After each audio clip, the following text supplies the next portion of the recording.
বিহু সুৰক্ষা সমিতিৰ নৱনিৰ্বাচিত সমিতিখনে গুৱাহাটীৰ গৌৰীসদনত শপত গ্ৰহণ কৰে। পূৰ্বৰ সদৌ অসম বিহুৱা বিহুৱতী, বিহু বিশেষজ্ঞ আৰু বিহু বিচাৰকৰ কেন্দ্ৰীয় সমিতিখনৰ নাম সলনি কৰি ৰখা হৈছে বৰ্তমানে বিহু সুৰক্ষা সমিতি। আধুনিকতাৰ ধুমুহাত পৰি বিহু যথেষ্ট সলনি হৈছে, বহু ক্ষেত্ৰত বিপথেও পৰিচালিত হৈছে। সেয়ে বিহু সুৰক্ষা সমিতিয়ে বিহুৰ ঐতিহ্য ৰক্ষা কৰিবলৈ শপত গ্ৰহণ কৰে। বিহু বিপথে যোৱা সম্পৰ্কে বিহু সুৰক্ষা সমিতিৰ প্ৰধান সম্পাদক পবিত্ৰ মোহন ফুকনে কয়, দেখা গৈছে অসমৰ যিটো সংস্কৃতি, অসমৰ যিটো পৰম্পৰা, বিশেষকৈ তিনিওটাৰ বিহুৰ ৰক্ষণাবেক্ষণ, সত্য আৰু শুদ্ধৰ ওপৰত উপস্থাপন, এই কাৰণে আমি এই সমিতিখন গঠন হৈছে। আজি 2 বছৰ আগত সুদূৰ শিৱসাগৰ ঐতিহ্যমত যিটো সোণাৰীত এই সভাখন প্ৰথম এখন অভিৱৰ্তন অনুষ্ঠিত হৈছিল বিহুৰ যিটো বিপথে যোৱাৰ ৰূপটো দেখি। তেতিয়া বিহু প্ৰেমী ৰাইজ গোট খাই তাতে এখন অভিৱৰ্তন হৈছিল, তাতে এখন সমিতি গঠন হৈছিল, বিহু বিশেষজ্ঞ, বিহু বিচাৰক আৰু বিহুৱা বিহুৱতী সমিতি। এখন সদৌ অসম ভিত্তিক সমিতি আছিল। তাৰপিছত সেইখনে আমি কিছুদিন সংস্কৃতিৰ ওপৰত সেৱা কৰি এই বছৰ নামৰূপত অনুষ্ঠিত হোৱা যিখন আমাৰ সভা, এই নামৰূপত 2য় বাৰ্ষিক অধিৱেশনত আমি অনুষ্ঠিত কৰি তাতে আগৰ পূৰ্বৰ নামটো বৰ দীঘলীয়া হোৱাৰ কাৰণে আমি বদলি কৰি বিহু সুৰক্ষা সমিতিয়ে অসম নামাকৰণ কৰি আজি নৱনিৰ্বাচিত সমিতিৰ আজি প্ৰথম কাৰ্যসূচী হ'ল আমি আন্তৰ্জাতিক খ্যাতিসম্পন্ন গায়ক, অসমৰ কলা সংস্কৃতিৰ পুৰোধা ব্যক্তি, বিশ্বৰত্ন দাদা চাহেব ফাল্কে বঁটা বিজয়ী ডক্টৰ ভূপেন হাজৰিকাৰ তেখেতৰ প্ৰতিমূৰ্তিৰ তলত আমি শৰণাপন্ন হৈছোঁ। আমি আজি পবিত্ৰ দিনৰ পবিত্ৰ মুহূৰ্তত আমি তেখেতক সাক্ষী কৰি আমি শপত বাক্য পাঠ কৰিছোঁ। অসমৰ বিহু সংস্কৃতি যেনেধৰণে আছে তেনেধৰণেই থওক, ইয়াক ৰং আৰু ৰূপ লগাই ইয়াক বিৰূপ প্ৰতিক্ৰিয়াৰ সৃষ্টি কৰিব লাগে, বিকৃত আকাৰলৈ লৈ যাব নালাগে।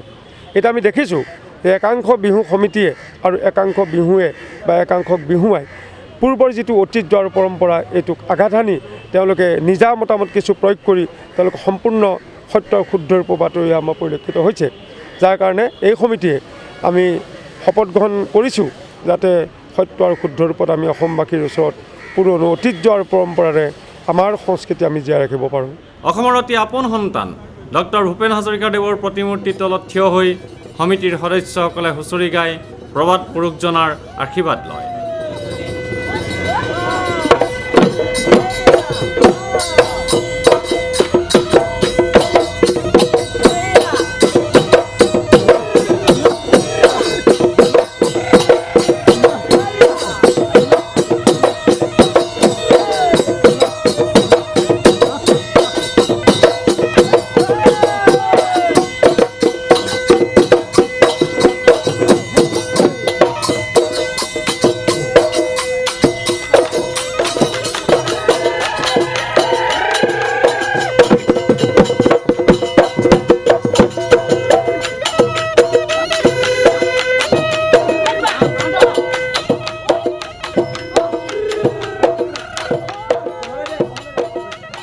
আনহাতে বৰ্তমানে বিহু পণ্য হৈ পৰিছে নেকি?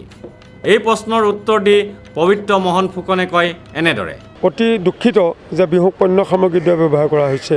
এইটো কথা আমি বাৰ বাৰ প্ৰতিবাদ কৰিছোঁ। আমি জনাইছোঁ যেতিয়াই বিহু সামগ্ৰী, বিহু কুঁৱৰী এইবিলাক উপাধি দিয়া হ'ল তেতিয়াই বিহুত বিকৃত হ'ল।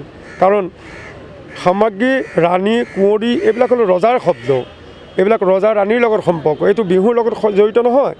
সৰু বিহুৱতী, বৰ বিহুৱতী এইবিলাক শব্দ ব্যৱহাৰ কৰিব পাৰে। গতিকে এতিয়া কথা হৈছে কি, বিহুতটো ৰাণী নাথাকে, কিন্তু একাংশ বিহু সমিতিয়ে আমাৰ কথাবিলাকক ওলাই কৰি বা নেমানি বা গ্ৰহণ নকৰি তেখেতসকলৰ মনোভাৱেৰে তেখেতসকলে কৰিছে। কাৰণ তেখেতসকলৰ পইচা তেখেতসকলে সংগ্ৰহ কৰিছে, তেখেতসকলে অনুষ্ঠান পাতিছে। আচলতে এইটোৱে আমাৰ সংস্কৃতিটোক বিপথে পৰিচালিত কৰিছে আৰু কৰিব। বিহু সুৰক্ষা সমিতিয়ে বিহুৰ ঐতিহ্য ৰক্ষা কেনেদৰে কৰে সেয়া লক্ষণীয় হ'ব। কেমেৰা পাৰ্চন সুশান্ত দাসৰ সৈতে অমৰদীপ গগৈ, চেণ্টিনেল নিউজ, গুৱাহাটী।